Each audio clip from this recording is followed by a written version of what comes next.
क्या रूस के साथ भारत के मजबूत होते रिश्ते अब भारतीय कंपनियों के लिए परेशानी का कारण बन सकते हैं? क्या यूरोपियन यूनियन के नए प्रतिबंध भारतीय बिजनेस पर असर डालने वाले हैं? और आखिर ऐसा क्या हुआ कि भारत और चीन की कई कंपनियां यूरोप के निशाने पर आ गईं? ये सभी सवाल आज हम सभी के मन में हैं। आज की इस वीडियो में आपको आसान भाषा में समझाने वाला हूं कि पूरा मामला क्या है। दरअसल यूक्रेन युद्ध शुरू होने के बाद से यूरोपियन यूनियन लगातार रूस पर दबाव बनाने की कोशिश कर रहा है। इसी कड़ी में अब ईयू ने अपने 21वें सैंक्शन पैकेज का ऐलान कर दिया, लेकिन इस बार निशाना सिर्फ रूस नहीं है। यूरोपियन यूनियन ने भारत, चीन, तुर्की, यूएई और किर्गिस्तान और कजाकिस्तान की कई कंपनियों को भी अपनी एक्सपोर्ट कंट्रोल लिस्ट में शामिल कर लिया है। अब सवाल यह है कि इन कंपनियों पर कार्रवाई क्यों हुई?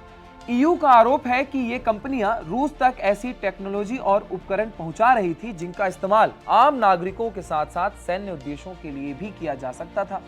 ऐसी तकनीक को डुअल यूज टेक्नोलॉजी कहा जाता है, यानी एक ही तकनीक का इस्तेमाल किसी फैक्ट्री में भी हो सकता है और किसी सैन्य उपकरण में भी हो सकता है। देखिए, यूरोपियन कमीशन की अध्यक्ष उर्सुला वॉन डेर लेयन के मुताबिक इस नए पैकेज के तहत करीब 50 कंपनियों को एक्सपोर्ट कंट्रोल लिस्ट में डाला गया है। इनमें भारत और चीन की कई कंपनियां शामिल हैं। इतना ही नहीं, ड्रोन निर्माण से जुड़ी 30 से ज्यादा कंपनियों को भी प्रतिबंधों के दायरे में लाया गया है। ईयू का मानना है कि इससे रूस की रक्षा उत्पादन क्षमता को कमजोर किया जा सकता है, लेकिन कहानी सिर्फ कंपनियों तक सीमित नहीं है। नए प्रस्ताव के तहत करीब 90 बैंकों की संपत्तियों को फ्रीज करने की योजना बनाई गई है। साथ ही रूस और उससे जुड़े कई देशों के 30 से ज्यादा बैंकों के लेन देन पर कड़ी निगरानी रखी जाएगी। इसके अलावा 11 क्रिप्टो करेंसी प्लेटफॉर्म्स पर भी कार्रवाई की गई है, जिनके इस्तेमाल कथित तौर पर प्रतिबंधों से बचने के लिए किया जा रहा था। यूरोपियन यूनियन ने रूस को जिस तरीके से शैडो फ्लीट पर भी शिकंजा कसा है, ये एक बहुत बड़ी बात है। देखिए, ये ऐसे पुराने जहाज बताए जाते हैं जिनका इस्तेमाल रूस के तेल व्यापार को जारी रखने के लिए किया जाता था। नई सूची में 30 और जहाजों को जोड़ा गया है। साथ ही 2 रूसी बंदरगाहों और 4 हवाई अड्डों पर भी प्रतिबंधों को और सख्त किया जाएगा।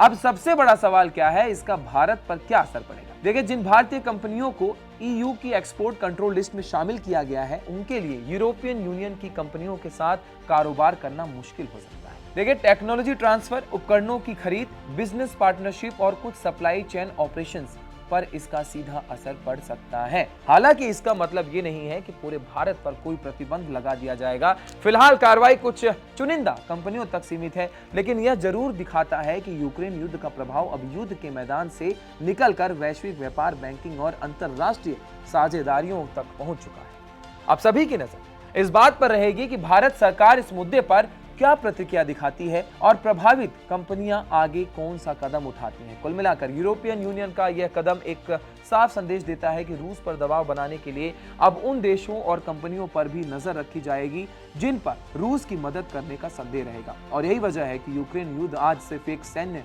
संघर्ष नहीं, बल्कि वैश्विक अर्थव्यवस्था, ऊर्जा बाजार और कूटनीतिक रिश्तों का प्रभावित करने वाला एक दौर बन गया है, एक बड़ा सवाल बन गया है। भू राजनीतिक तौर से अगर देखा जाए तो एक बहुत बड़ा मुद्दा बन गया है। आप इस पूरे मामले को लेकर कैसे देखते हैं? क्या इन प्रतिबंधों का भारतीय कंपनियों पर बड़ा असर पड़ेगा? और क्या आप अपनी राय में ये लिखने वाले हैं कि इन सभी कंपनियों के बारे में आप जानते हुए भी सरकार से सवाल नहीं पूछेंगे?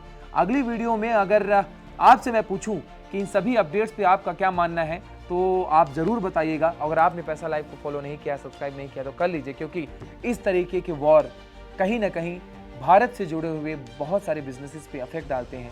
तो ये सारे सवाल हम आपसे लेते रहेंगे। कमेंट सेक्शन में बताइएगा इस खबर को लेकर आपका क्या कहना है।